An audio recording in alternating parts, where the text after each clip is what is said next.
So, the day has come to finally talk about Fable. I knew this day would come. Eventually, it always comes. Look, if you played the Fable series, you more likely than not started with 1 or 2, and honestly, that experience will probably speak for itself. You probably clicked this video with warm, fuzzy feelings of playing your favorite Fable game all over again for the first time. Hell, I'm apt to make that assumption because I felt the same way just thinking about making a video on the subject. Fable was just such an all-around immersive, hilarious, and action-packed game series, and I personally give it some credit for the meteoric rise of RPGs that came afterwards. I mean, it sold fantastically, and the RPG mechanics of the game hold up well even when looking back on them today. Indeed, Fable was a fantastic franchise that was way ahead of its time. But the key word there is was, because until recently the franchise was dead in the water. And even now, all the community has to lean on is an ambiguous trailer. Mind you, Fable as a franchise was partially destroyed by ambiguous trailers that overhyped releases in the past, so you'll forgive everyone and their grandmother for not expecting much from this franchise's revitalization. At least, not until we've been shown something that would make us care. But what happened? How did a franchise as big and legendary as Fable fall by the wayside, and why is no one really surprised that it did? Well, I'm making 3 videos on the subject, so I assure you it's not a simple answer, but let's not get ahead of ourselves. I think we should begin at the start, the golden age of Fable, as I like to say. These were the days when Fable was just so damn good. The game Fable was published by Lionshead Studios back in September 20th, 2005, and it essentially billed itself to the public as a game that let you choose your own moral destiny. Even the scarce marketing at the time took this really innovative idea of having 2 separate trailers air, with the only differences being the actions the subject of the commercial took. You would be watching your show and then blam, you get this ad where some guy on a subway watches a criminal steal a woman's wallet. So naturally the hero steps up and apprehends him. Meanwhile, the narrator in the background mentions that a righteous hero awaits in all of us if only we'd make the choice to be one. Then your show comes back on and you watch it for a bit. Naturally, when the commercial break swings back around, you see a familiar face. Hey, it's that Fable guy again. Only, wait a second, this one's way more dark and menacing. The narrator wonders if you have foregone morals and virtue entirely to go down a sinister path. Meanwhile, former goody two-shoes over here steals a woman's purse and holds a guy hostage. Wow, this was great. It shows off pretty damn effectively how the game's major mechanic of morally weighted choices worked, and it asked a question of its audience. One that really only its game could answer at the time, because, and I can't stress this enough, RPGs that gave you the choice to be good or evil were pretty goddamn rare back then, and with the exception of KOTOR, I can't really recall almost any other game that did it to the degree that Fable would end up doing it. Yep, nothing to see here other than good, honest, and effective marketing. Of course, that's not to say all of the marketing was honest. I mean, shit man, Peter Molyneux would literally go on to make his famous "you can plant a seed and watch it grow into a tree" statement when promoting Fable 1.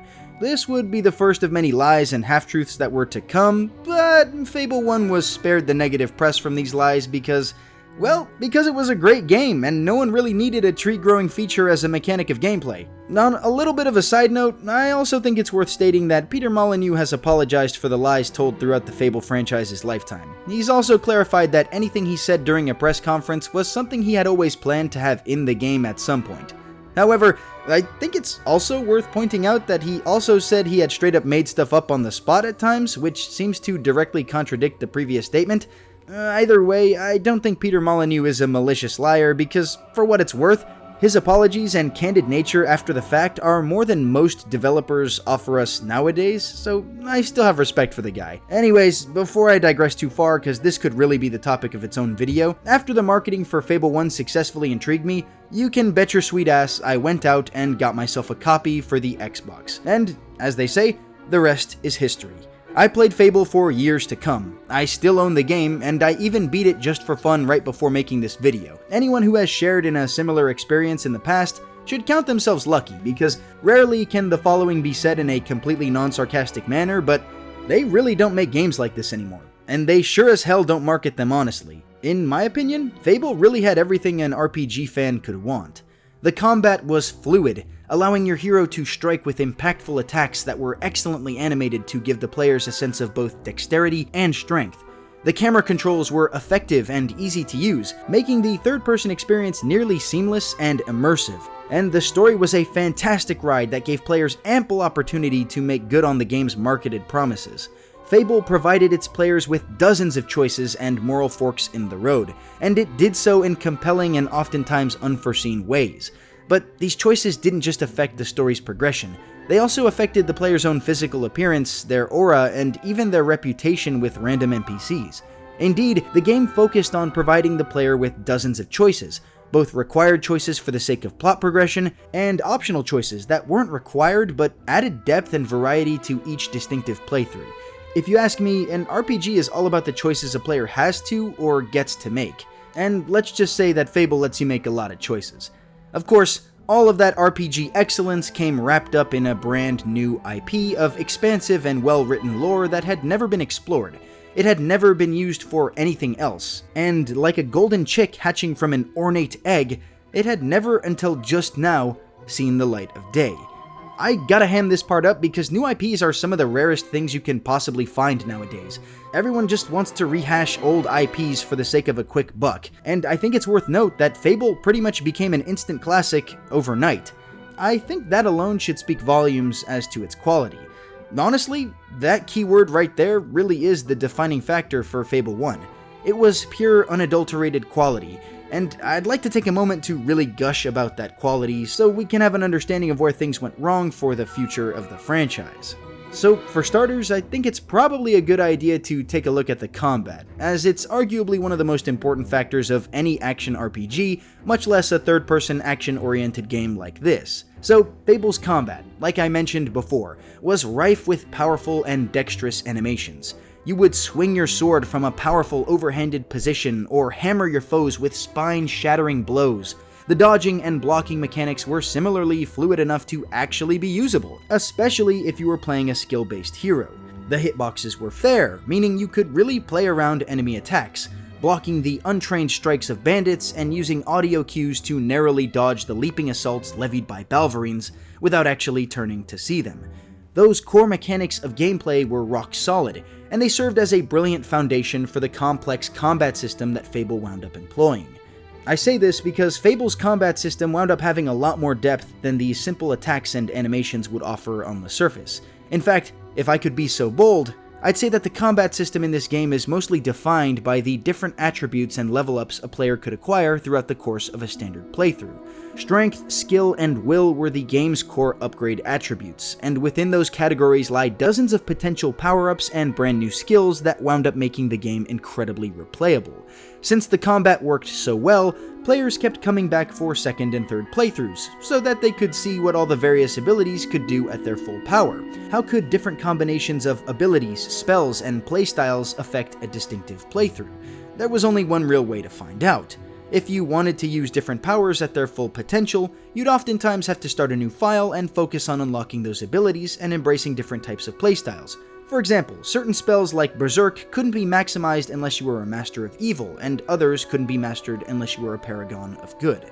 Now, normally, having to start a new playthrough and grind through a game that you just played can be a little tedious, but this wasn't really a problem for Fable 1 in the least, and I credit this little fact to the stellar pacing of the main narrative. You see, Fable had this really natural flow to it. It saw you gaining different abilities and surpassing your previous benchmarks for success consistently. It really made you feel as if your character was not only getting stronger, but also more legendary. The beginning of the game presses you into more of a grungy, get it done however the hell you can type of gameplay. You're a novice hero, a chicken chaser if you will. When someone calls you to smash the Beatles, well, you smash the Beatles however you can, which is usually through a healthy mixture of awkward ranged and melee attacks. Throw a little magic in there and you've got yourself the beginning of Fable. And while it might not be pretty, because just like your novice hero, you, the player, are still learning the ropes of the game's combat system, it is still certainly fun and exciting to play, with the dozens of different enemy types keeping you on your toes as you traverse the region's many biomes. Bandits, beetles, hobs, trolls, this portion of the game may be the novice portion of your hero's journey, but it certainly still carries weight to it, and you quickly start to feel like a fledgling badass.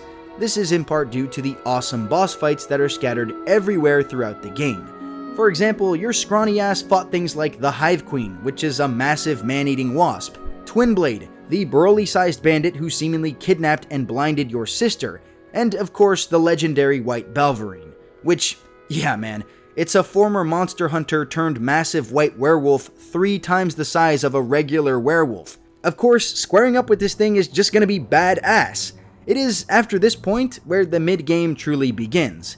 You aren't a kid anymore. You've grown stronger, stockier, taller, and you've now experienced combat as a bona fide hero, well fitting of your many titles. By this point, players have usually found their niche, utilizing an interesting and almost always varied blend of spellcasting, strength-based, and skillful abilities. These specializations are incredibly customizable and drastically alter the way you enter a fight. Are you a sorcerer who will cast a massive flaming ball of death followed by a flurry of dancing spectral swords? Or are you a might makes right berserker who charges in with a 5-foot-long axe? By this point, players have begun to understand the combat system at a more comfortable level, and as a result, we felt the power beholden to a true hero. This portion of the game is punctuated by the once-in-a-lifetime gaming experience that is the arena. For reference, ever since you first started the game, NPCs and other heroes around you have always mentioned the arena and the glory of its bloodthirsty history. The best and greatest heroes of all time have fought and more often than not have died in the arena. Rarely do any actually conquer its harrowing gauntlet of foes. So, naturally, when you get there, it's kind of a big deal. However, as if that wasn't enough, you also find out that none other than your very own mother fought in and conquered the arena before you. So, if you can follow in her footsteps and conquer it yourself, well, you will essentially become a legendary hero who has surpassed their own dauntingly renowned familial legacy.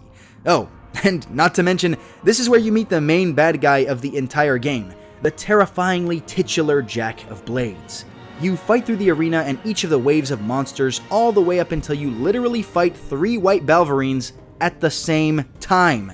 Yeah, that's right. After you just fought one of these things as a bona fide boss, the game literally says fuck you and throws 3 of them bitches at you, and you clap their fucking cheeks, dodging around their diving strikes and smacking them with a silver hammer that strikes 5 times at once. Or, at least, that's what I did in my last playthrough. This portion of the game has you settling decade-long rivalries, killing massive scorpions the size of 3-story buildings, and annihilating Lovecraftian krakens from the deepest depths of Albion's magical oceans.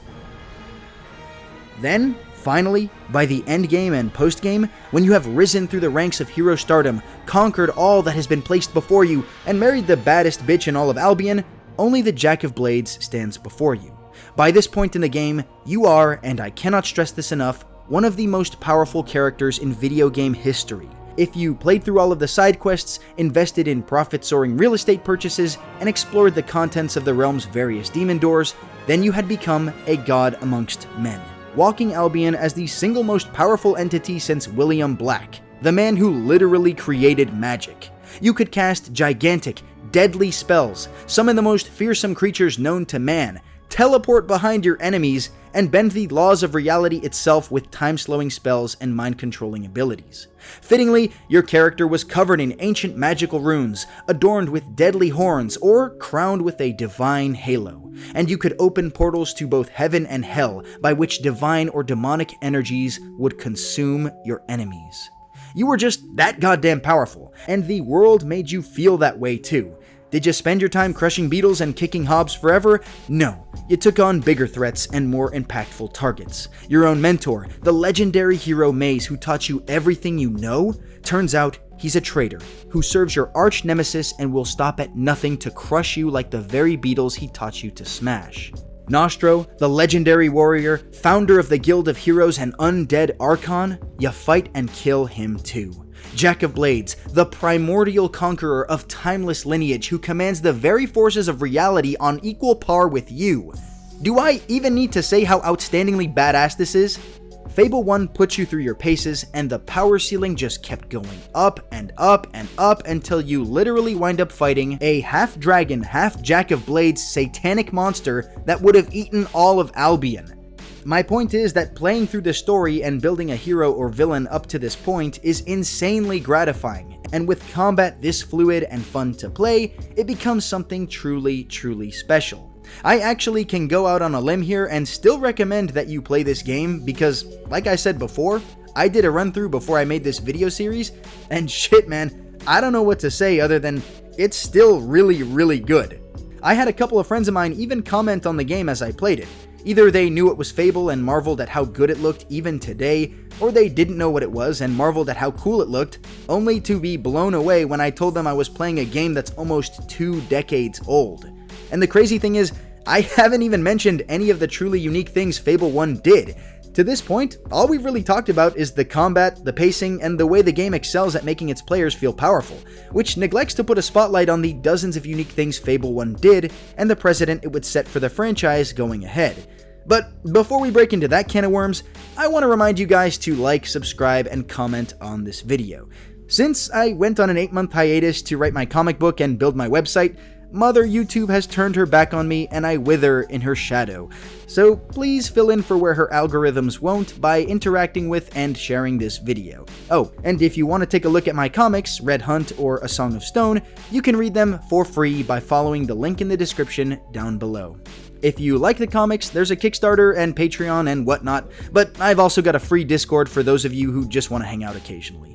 Alrighty, that covers that. Now, back to the video. So, as we just discussed, the prior features were some of the traditional RPG game mechanics that Fable did right. Things like combat, character progression, and narrative progression. However, we haven't even really spoken on the finer attributes of this game. Things that I've never really seen emulated again.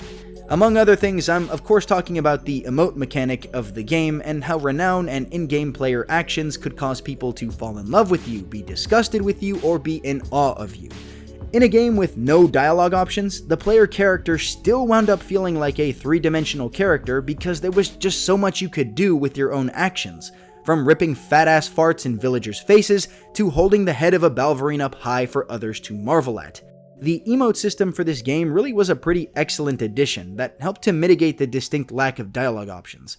I'm not saying these things were perfect, but they were novel and certainly fun to mess around with, even today. Kind of in the same vein as these reactions were the body morphing properties of Fable 1 that would become a staple for the franchise. If you ate unhealthy foods and drank like a degenerate, you got fat and people took notice. If you ate helpless little animals alive, you got bad karma. If you upped your strength skill, your arms got thick and you became a hunky hero. Age, weight, bulk, height, magical prowess. The ambient actions you took in this game actually had effects on your character's physical appearance and the way the rest of the world in turn saw and treated you. I'll never forget the day I realized my character was fat. There he was, a legendary villain of unequal proportion. Literally, the guy's proportions were totally off, so I put him on a diet of healthy snacks and no beer, and sure enough, he lost weight. Mind you, this game came out over a decade ago and we still haven't seen features like these implemented successfully for quite some time. Another interesting mechanic of the game that I lightly touched on before was the ability players had to purchase property across the entire kingdom. Every single building, every tavern, hovel, blacksmith, workshop, or otherwise could be purchased, and you could upgrade the furniture of your newly acquired properties to make more money off of them. This mechanic was outstanding, not just because it gave the players more choices, and novel ones at that, but also because it wound up being one of the most significant ways, barring glitches or exploits, that someone could make money. Fable 1 literally taught a young me about passive income and a true Sigma's grind set, and I for one find that hilarious. I mean, shit, I could go hunt and kill some Balverines and sell whatever items I find along the way, or I could just buy a couple houses, play the game however the hell I wanted, and then return to them a week later to pick up fat-ass stacks of cash. Money in turn held real value to the player because of the countless things you could buy. Hairstyle, tattoos, clothing, armor, exclusive weapons. Money was a real factor in this game, and for several things, there was simply no substitute. If you wanted the badass flaming Chris sword with all its fancy augmentations, you just had to buy it. But even if the money wasn't as useful as it wound up being, there's just something so cool about walking into a town and knowing you owned every single property there, with little sacks of money every which way you turned your head. As far as a game is concerned, Fable had some of the most important aspects of a timeless classic. In broad terms, solid gameplay, fun mechanics, and excellent progression. But there's two things we really only lightly touched on, and these two aspects really tie the whole experience together. I'm of course talking about the overall lore and the stellar narrative. Let me be clear with you, Fable excelled in both of these arenas. For starters, Fable's lore was goddamned amazing. They took the generic fantasy setting and amped up the goofiness associated with traditional fairy tales, while still upping the ante with hardcore beasts, monsters, and nightmarish entities. One second you'd be laughing at the goofy orcishness of Hobbs, and the next second you're discovering that the reason they're all so goofy all the time is because they used to be children who were kidnapped and transformed into mud goblins by dark nymphs. So this whole time that you've been killing them, yeah. This really felt like Fable's niche. Goofy foolishness and tomfoolery that was always only steps away from serious, dangerous, and morally hazardous situations. This theme flowed well in turn with the lore that was consistently shown to the audience. Albion was a sprawling country filled with magic, heroes, and villains every which way you looked, with quests spread out across the continent and the freedom to choose which ones you wanted to do. The world lived and breathed. Things had happened in the past that shaped the world you interacted with, and your own actions continued this trend while holding bright hopes for the future of this magical world.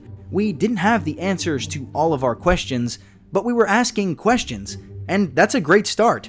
Where did Jack of Blades come from? How had he and his court been defeated by the Archon? Where were the dragons, and how did the kingdom of Albion ultimately settle into a monarchless system of independently run towns and cities? There was so much potential, so much beauty and horror. It was any fantasy fan's dream setting. And the plot? Forget about it, man. It was outstanding.